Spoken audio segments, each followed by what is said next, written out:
안녕하세요. 책 읽는 프레야입니다. 오늘 리뷰할 책은 중국분 장원청의 심리학을 만나 행복해졌다입니다. 작가는 중국분이고 심리와 경제 분야의 도서를 저술하고 번역을 하는 분입니다. 부제목을 보면 복잡한 세상과 사람의 마음을 꿰뚫어보는 심리 법칙인데요. 부제목과 같이 여러 가지 심리 법칙을 나열하면서 설명하고 간단한 솔루션을 제시하며 어찌 보면 쉽게 읽힐 수 있고 이해하기 쉬운 책입니다. 줄거리부터 파트별로 설명해 드릴게요. 파트 1은 나를 뛰어넘어 진정한 나를 만나다입니다. 흔히 진짜 나는 누굴까? 자아는 어떻게 생성되고 어떻게 판단될까? 남들은 나를 어떻게 볼까? 등 이야기거리랑 있잖아요. 이것을 미러링 효과라고 부르는데요. 우리가 거울을 통해 자신의 모습을 보는 것처럼 나에 대한 자아인식 또한 또 다른 사람이 나를 어떻게 생각하는지에 따라 온다는 것입니다. 흔히 나, 세상에는 나뿐만 아니라 타인도 같이 더불어 사는 거라고 하잖아요. 이렇게 나와 타인은 모두 상호작용하고 서로를 인식하면서 성장합니다. 이렇게 미러링 효과는 타인을 인식하고 자아를 변화할 수도 있는 기회가 되기도 합니다. 또 다른 법칙은 지나친 스트레스에 대한 얘기인데요. 지나친 스트레스는 흔히 자신을 파괴할 수 있다는 사실을 아세요?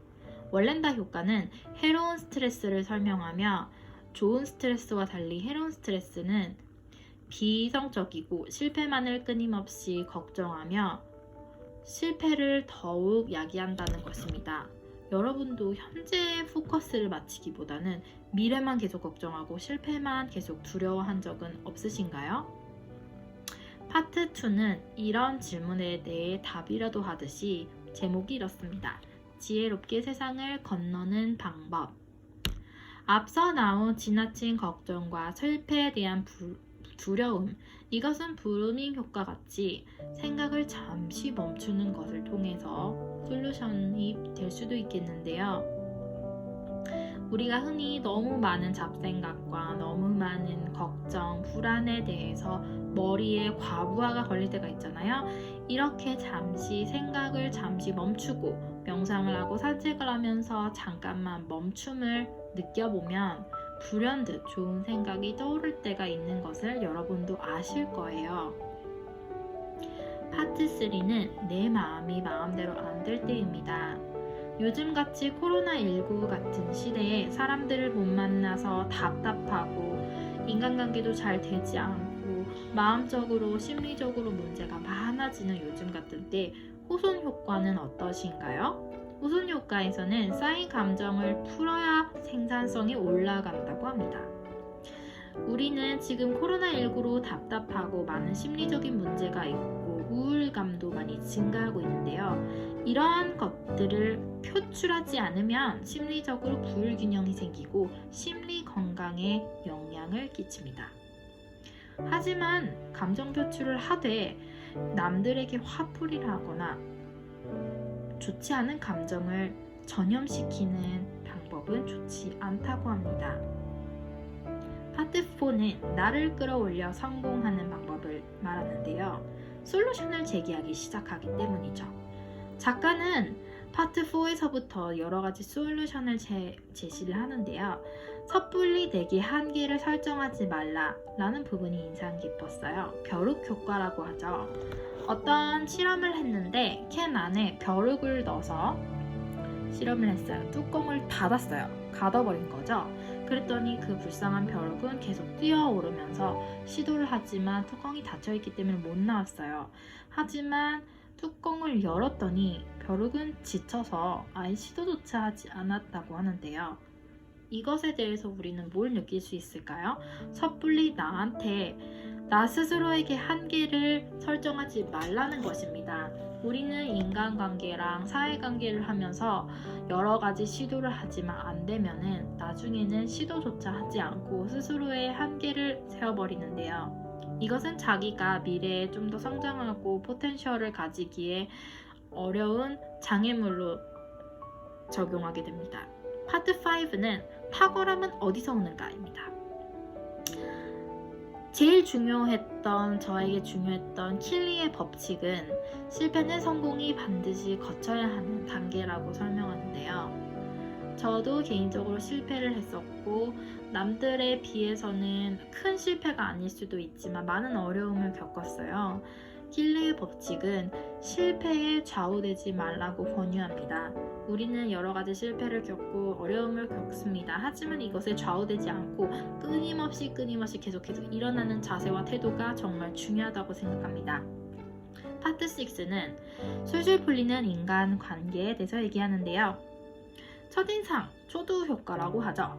우리가 흔히 면접이라든지 사람을 처음 만날 때 그 사람이 첫인상이 얼마나 중요한가는 많은 사람들이 들어보셨을 겁니다.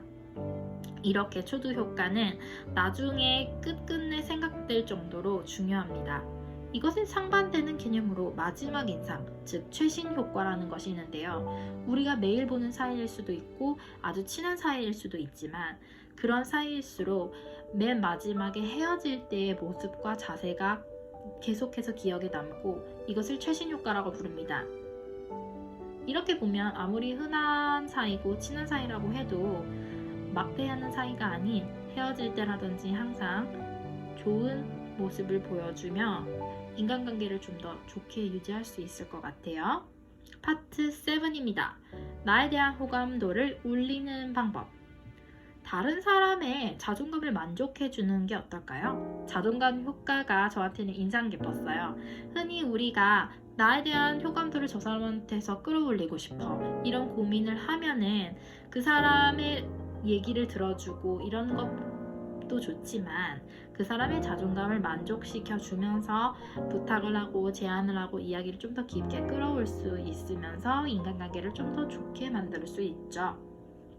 파트 8은 인생은 한판 게임이다입니다. 저한테는 이 부분이 그렇게 흥미롭지는 않았어요. 하지만 딱 하나 저한테 인상 깊었던 부분은 밀그래미 실험입니다. 여러분 모두 밀그래미 실험 한 번쯤 들어보셨을 수도 있어요. 워낙 유명하죠. 예일 대학교에서 건의에 사람이 얼마나 쉽게 복종하는가를 연구하기 위해서 실험했던 것인데요. 한 사람이 실험 대상으로 고문의 레벨을 좀 더 올립니다. 실제로 고문은 하지 않고요. 악! 하는 소리만 내는데요. 처음에는 실험을 하는 사람이 이거를 계속 해야 되나 고민을 하고 엄청난 스트레스랑 불안에 휩싸이게 됩니다. 하지만 점점 아무리 소리를 내고 고문 당하는 소리가 들려도 무감각해지면서 별 다른 행동을 하지 않게 되는데요. 이것을 보면서 우리는 얼마나 권위에 쉽게 복종할 수 있고 권위에 무감각해지는가를 알 수 있었습니다. 저한테는 아무래도 처음 심리 법칙을 접한 사례라서 굉장히 충격적이면서도 여러 가지 생각할 것이 많았습니다. 여러분도 요즘과 같이 아직도 권력이 남용되고 권위에 복종하는 분들이 많은 때에 이러한 것들을 생각하시면서 살면 좋겠습니다. 이러한 심리 법칙은 우리에게 단순히 충격을 줄 뿐만 아니라 여러 가지 생각을 하게 되고 어떻게 행동할 수 있는지 여지를 주기 때문이죠. 말이 길었는데요. 파트 9부터는 좀 더 빨리 나가볼게요. 설득하는 법에 대해서 얘기를 하는데요. 누군가한테 우리를 설득을 하기 위해서 부탁을 한다고 하면 먼저 호의를 베풀 수 있는 호혜 법칙을 말합니다. 또한 금지된 과일 효과라는 심리 법칙이 있는데요. 말 그대로 금지되고 허용되지 않는 걸수록 우리는 흔히 유혹을 느끼곤 합니다. 파트 10은 투자와 소비에 대한 심리 법칙을 다루는데요. 우리가 흔히 많이 소비자의 입장에서 생각을 하게 되잖아요. 요즘 백화점에 명품백들이 많이 팔리기 시작한다고 해요. 보복심리처럼 말이죠. 가격이 아무리 계속해서 올라가도 수요는 남아있고 계속해서 오히려 증가한다고 하는데요. 이것을 우리는 그냥 보복심리뿐만 아니라 심리 법칙에서는 기펜의 역설이라고 설명할 수 있는데요. 이처럼 심리 법칙이 기업의 공급과 소비자의 수요에 영향을 미친다는 것은 이 심리 법칙이 인간관계뿐만 아니라 공급망이라든지 공급, 수요, 그리고 경제, 법적인 분야까지 영향을 끼칠 수 있는 아주 방대한 영역이라는 걸 설명해 주게 됩니다. 마지막으로 파트 11, 12, 13은 아주 간단하게 얘기해 드릴게요. 마지막으로 파트 13을 보시면 어떻게 행복하게 살 수 있을까입니다. 저는 행복은 버릴수록 행복해진다고 생각하는데요. 작가의 의견과 동일해요. 프랑스의 철학가인 드니 디드로가 쓴 에세이 나의 오래된 가운을 버림으로 인한 후회에 나오는 일화가 하나 있습니다. 어느 날 친구가 그에게 정교하고 고급스러운 가운 하나를 선물했습니다. 디드로는 이 선물을 받고 매우 기뻤는데요. 그런데 그가 이 화려한 가운을 입었을 때 갑자기 집안에 있는 가구들이 몹시 낡아 보였습니다. 색도 유행이 지났을 뿐만 아니라 스타일도 지금 입고 있는 가운과 전혀 어울리지 않았어요. 가운에 어울리기 위해 그는 새 가구를 구입하고 결국 주위의 모든 환경을 가운의 품격에 맞췄는데요. 그런데 이렇게 바꾸고 나서 오히려 그는 불편했어요. 왜냐면 일시적 순동이 지나간 후 그는 내가 가운에게 지배당했구나 라는 사실을 깨달았기 때문입니다. 이처럼 살면서 우리는 수많은 욕망을 갖는데요. 제가 마지막 파트로 이 부분을 더 얘기하고 싶은 이유도 이거예요. 만약 우리가 쓸데없는 때로는 우리를 성가시게 하는 이 물건들을 우리 삶에서 깨끗이 없앨 수 있다면 내재된 행복을 느끼기에 충분한 시간을 얻을 수 있지 않을까요? 우리는 코로나를 이유로 될 수 있지만 이것을 사고 저것을 사고 함으로써 많은 행복을 느낀다고 착각에 빠지곤 합니다. 물론 실제로도 그럴 수 있죠. 하지만 소크라테스가 말했듯이 우리가 사치스러운 삶에 바쁘고 지칠 때 행복한 삶은 이미 우리에게 점점 멀어지고 있습니다. 행복한 삶은 아주 간단하기 때문이죠. 예를 들어 가장 좋은 방은 필요한 물건만 있고 쓸모없는 물건은 많지 않은 방이라고 하는 거야 라고 소크라테스가 말하는 것처럼요. 우리의 생활에서 쓸모없는 뭔가가 있다면 이 물건을 꼭 우리가 가져야 할까요? 포기하는 법도 배워야 하는 것이 행복해지는 발걸음 중 하나가 아닐까요? 이렇게 코로나19로 보복심리라든지 소비에 맞춰진 지금 같은 때 내재된 행복을 찾기 위해 우리는 어떻게 하는 것일까요? 당장 하라는 것은 아니에요. 과도하게 하라는 것은 아니에요. 천천히 자신의 과대한 욕망을 천천히 줄여보고 번잡하고 무의미한 욕망을 버리면 자신의 삶을 더욱 충실하고 간단하고 아름답게 만들 수 있지 않을까요? 이렇게 심리 법칙을 들면서 여러 가지 좋은 얘기를 나눠봤는데요. 오늘도 들어주신 여러분께 감사하고 좋은 밤 보내세요.